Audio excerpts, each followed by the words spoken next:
Bien, vamos a comenzar determinando el dominio de la función que nos dan. Pensemos en lo siguiente. Esta función tendría problemas si este denominador fuera 0. Y para que esto sea 0, se necesitaría que x al cuadrado fuese menos 1. ¿Sí? Para que menos 1 más 1 nos dé 0. Pero no existe ningún número real que elevado al cuadrado nos dé menos 1. Eso quiere decir entonces que esta parte del denominador de la función nunca será 0. Cualquier valor de x es bienvenido en esta función y ella no va a tener el riesgo de que tenga 0 en el denominador.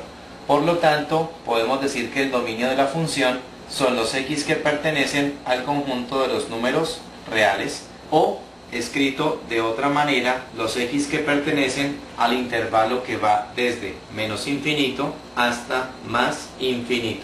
Con esto damos respuesta a la pregunta A del problema.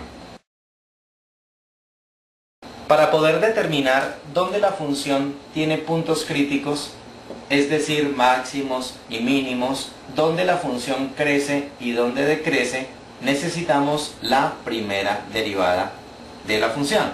Y para poder determinar puntos de inflexión y donde la función es cóncava hacia arriba y cóncava hacia abajo, necesitamos determinar la segunda derivada de la función. Entonces vamos a proceder a encontrar estas dos derivadas. Tenemos la función original que dice 1 sobre 1 más x al cuadrado y que podemos reescribir como 1 más x al cuadrado, todo esto elevado a la menos 1.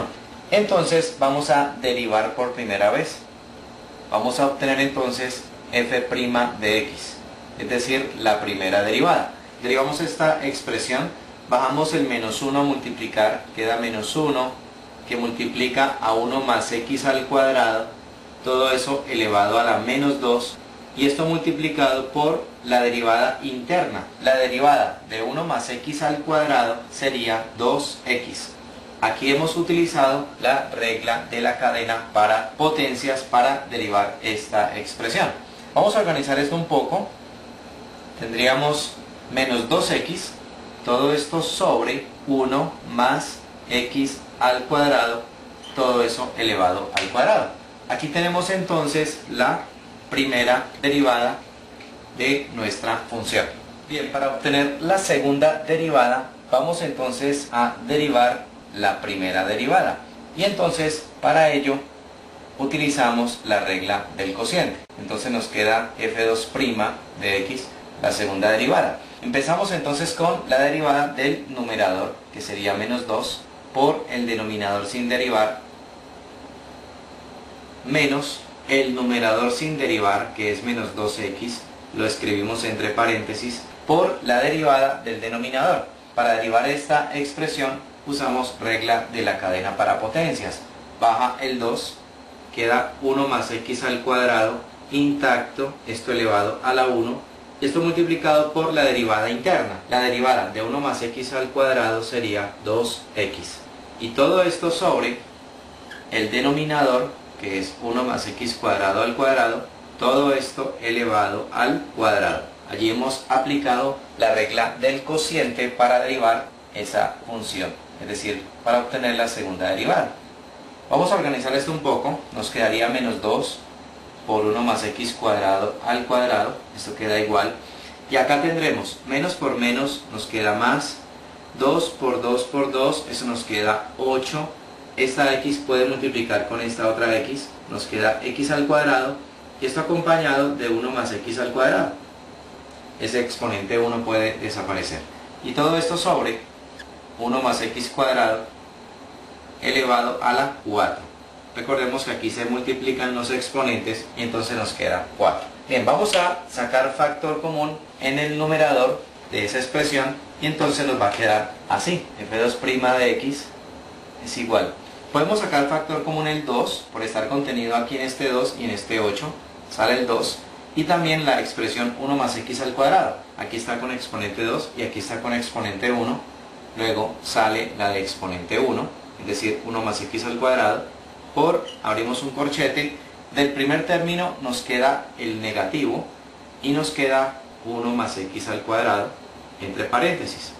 Del segundo término nos queda más 4, ¿sí? Porque le sacamos el 2 al 8 y nos queda x cuadrado. Ese término salió por completo, ¿sí? 1 más x al cuadrado. Y todo esto sobre 1 más x al cuadrado, todo esto elevado a la 4. Bien, vamos a simplificar. Ahí podemos simplificar 1 más x al cuadrado con 1 más x al cuadrado a la 4. Quitamos 1 de acá arriba con 1 de acá abajo, entonces acá nos queda elevado a la 3. Entonces tendremos 2 que multiplica, aquí destruimos el paréntesis, entra el signo negativo, nos queda menos 1 menos x cuadrado y esto más 4x al cuadrado, y todo esto sobre 1 más x cuadrado, todo esto elevado a la 3. Finalmente nos queda que la segunda derivada es igual a 2 que multiplica, vamos a operar términos semejantes aquí, 4x cuadrado menos x cuadrado nos queda 3x al cuadrado menos 1, y todo esto sobre 1 más x al cuadrado elevado a la 3. Tenemos entonces la segunda derivada de nuestra función. Bien, ahora vamos a determinar dónde la función presenta puntos críticos, es decir, puntos donde la función tiene recta tangente horizontal. Para ello tomamos la primera derivada y la igualamos a 0. Esta es la clave para determinar puntos críticos. La primera derivada dice menos 2x sobre 1 más x cuadrado, todo esto al cuadrado, y esto se iguala a 0. Resolvemos esta ecuación.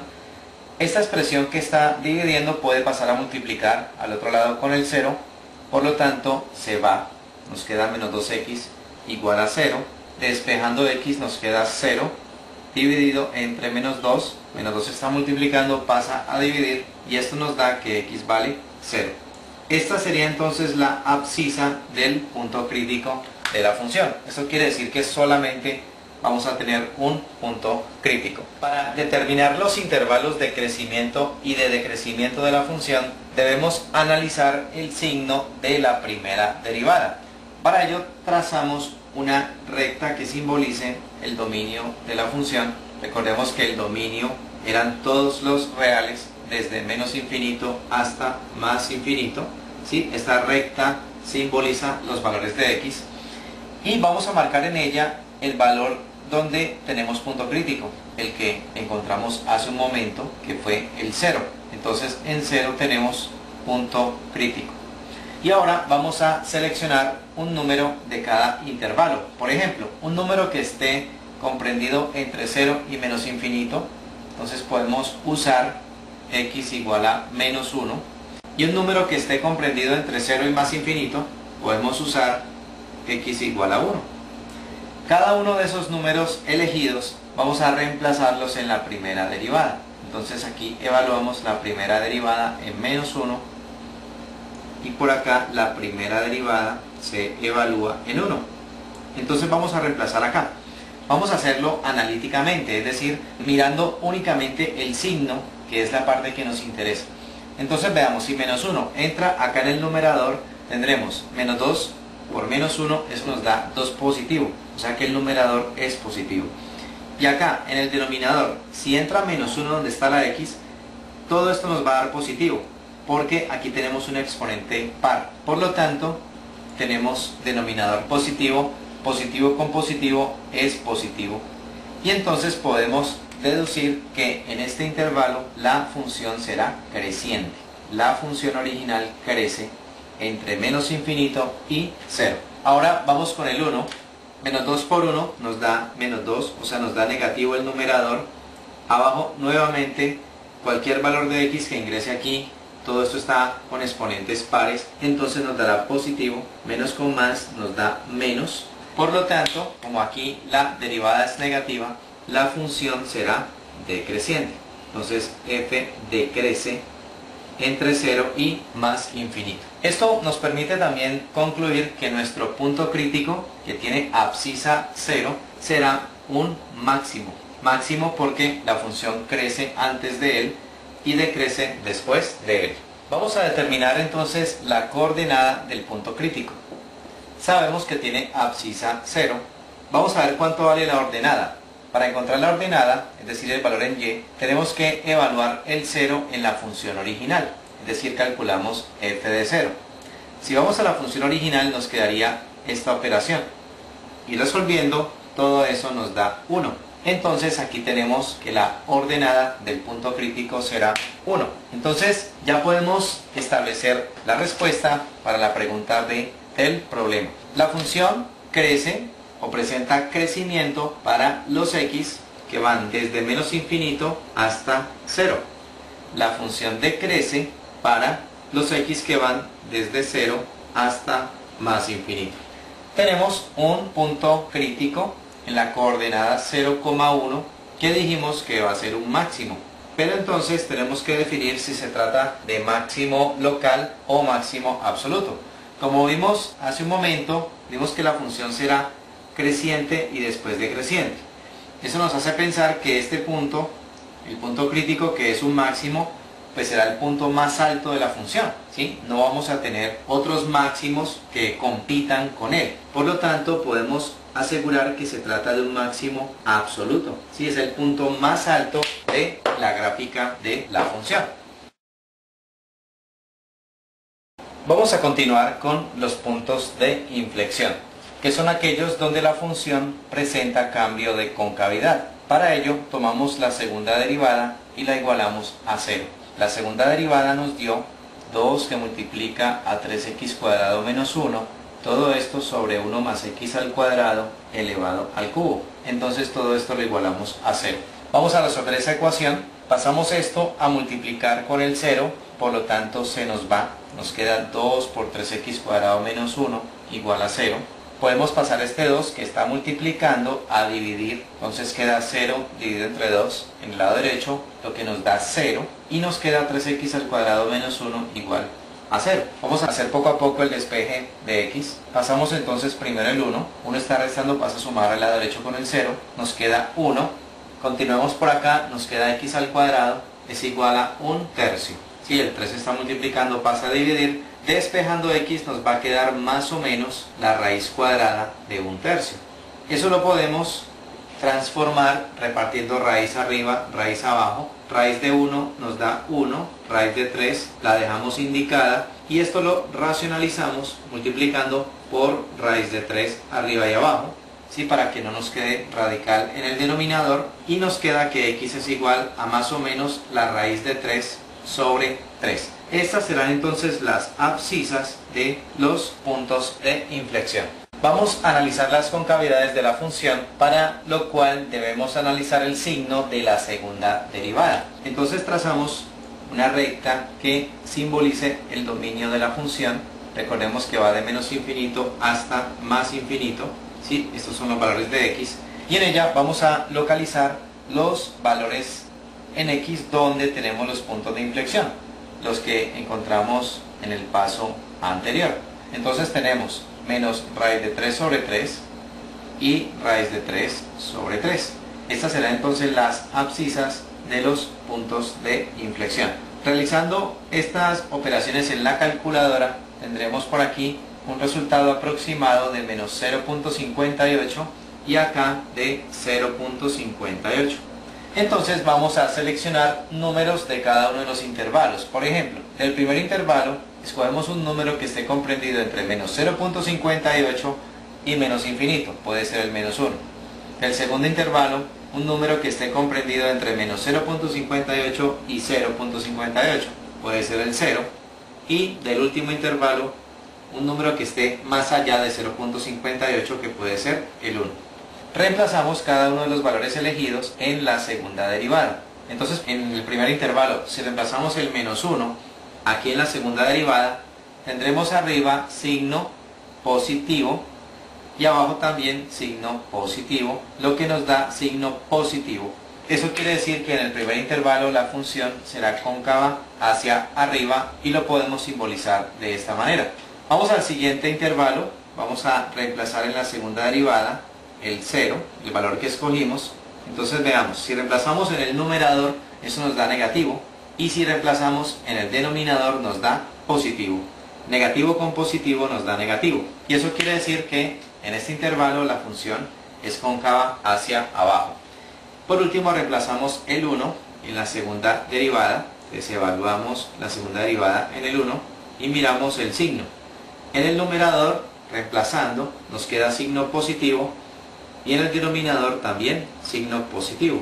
Vamos a quitar esta x. Positivo con positivo nos da positivo, lo cual significa que en este intervalo la función es cóncava hacia arriba. Vamos a determinar las coordenadas de los puntos de inflexión. Punto de inflexión 1 será el que tiene abscisa menos raíz de 3 tercios. Ahora calculamos la ordenada y el punto de inflexión 2 es el que tiene abscisa raíz de 3 tercios y vamos a calcular también su ordenada. Para calcular las ordenadas debemos entrar en la función original con estos valores. Vamos a entrar con menos raíz de 3 tercios a la función original. Esto quedaría 1 sobre 1 más el número que vamos a evaluar, que es menos raíz de 3 tercios al cuadrado. Eso lo resolvemos, quedaría aquí el 1. Esto resolviendo esta potencia, eso nos queda 3 novenos positivo, es decir, un tercio. Entonces 1 más un tercio. Nos queda 1 sobre esta sumita, 1 más un tercio, eso nos da 4 tercios. Y resolviendo esta división nos queda 3 cuartos. Si hacemos el reemplazo con raíz de 3 tercios, vemos que es exactamente lo mismo, ¿sí? Obtendríamos también el valor 3 cuartos. Por lo tanto, las ordenadas de los puntos de inflexión serán 3 cuartos. Y entonces ya podemos entrar a dar la respuesta a la pregunta C. Nos decían, determine los puntos de inflexión si los hay. Aquí están entonces los puntos de inflexión, ¿sí? Sus respectivas coordenadas. Y también debemos establecer dónde la función es cóncava hacia arriba y dónde es cóncava hacia abajo. Entonces podemos decir que la función es cóncava hacia arriba para los x que pertenecen al intervalo que va desde menos infinito hasta menos raíz de 3 tercios. Y para los x que van desde raíz de 3 tercios hasta más infinito. Esto fue lo que nos dio en el análisis de las concavidades. Y la función es cóncava hacia abajo para los x que van desde menos raíz de 3 tercios hasta raíz de 3 tercios, intervalo abierto. De esta manera entonces hemos dado respuesta a la pregunta C del problema. Para determinar si la función original tiene asíntotas, entonces nos fijamos en lo siguiente. Se trata de una función racional donde el grado del numerador es menor que el grado del denominador. Vemos que acá arriba no está la variable x, por lo tanto decimos que el numerador es de grado 0 y que el denominador es de grado 2. Por lo tanto decimos que es una función propia. Si es una función propia, solo tiene la posibilidad de que tenga asíntotas verticales o asíntotas horizontales. Dijimos que para esta función el dominio eran todos los reales, por lo tanto allí no vamos a tener asíntotas verticales. Si es una función perfectamente continua en el conjunto de los números reales, por lo tanto no tiene ninguna interrupción en forma de asíntotas. Entonces procedemos a mirar si hay asíntotas horizontales y esto se determina tomando el límite de la función cuando x tiende a menos infinito y luego cuando x tiende a más infinito. Empecemos con menos infinito, sería entonces el límite de la función original 1 sobre 1 más x cuadrado cuando x tiende a menos infinito. Hagamos el reemplazo, donde está la x vamos a colocar el menos infinito y analizamos qué sucede. Entonces tenemos 1 sobre menos infinito al cuadrado, eso nos da infinito positivo. Infinito positivo más 1 nos da infinito. Y 1 sobre infinito, esto tiende a 0. Si lo hacemos cuando x tiende a infinito positivo, a más infinito, será un proceso exactamente como este. Es decir, cambiando aquí, en lugar de menos infinito, cambiaríamos por más infinito. pero al final llegaríamos al mismo resultado. Por lo tanto, podemos pasar directamente al 0. ¿Qué significa esto entonces? Que para esta función, cuando x tiende hacia menos infinito, tenemos una asíntota horizontal que es la recta y igual a 0. Y cuando x tiende hacia más infinito, es decir, hacia la derecha, tenemos la misma recta y igual a 0 como asíntota horizontal. Conclusión, la asíntota horizontal será la recta y igual a 0, es decir, el mismo eje x. El eje de las x será la asíntota horizontal para esta función y es la única asíntota que presenta la gráfica. Aunque este problema no nos pide la gráfica de la función, vamos a dibujarla para apreciar todo lo que acabamos de obtener en los pasos anteriores. Entonces, teníamos, por ejemplo, punto crítico en 0,1, es decir, aquí. Teníamos puntos de inflexión en las coordenadas más o menos raíz de 3 sobre 3, 3/4, que dijimos que esto equivale en decimal a 0,58, entonces sería más o menos 0,58, 0.75, que es el 3/4. Entonces vamos a ubicarlos aproximadamente. Esto puede ser como 0.6 menos 0.6 sube hasta 0.75 más o menos por acá, y acá 0.6 positivo que sube hasta 0.75 más o menos por acá. Allí tendríamos ubicados los puntos de inflexión. Y también hemos determinado que el eje x será asíntota de la función, asíntota horizontal. Decíamos también que el dominio eran todos los reales, o sea que la función va a ser continua en todos los números del eje x. Y ya procediendo a darle forma a la curva, ¿sí? Tiene que ser una curva suave, entonces más o menos tendrá este aspecto. Habíamos dicho que aquí en el punto 0,1 teníamos un máximo que iba a ser absoluto, y entonces la curva va a tener más o menos esta forma. Ella sigue para allá y sigue también hacia allá, buscando aproximarse cada vez más al eje x, pero sin haber contacto, tanto hacia menos infinito como hacia más infinito. Por eso el comportamiento de asíntota horizontal para el eje de las x. Entonces aquí teníamos el punto de inflexión 1, ¿sí? Punto donde se presenta cambio de concavidad, este que era el punto crítico, que dijimos que era el máximo absoluto. Ahí se ve claramente que es el punto más alto de la función, ¿sí? Ninguno le gana. Y aquí tenemos el otro punto de inflexión 2. Entonces allí se puede apreciar todos los datos, toda la información que se logró obtener en este ejercicio en los pasos anteriores.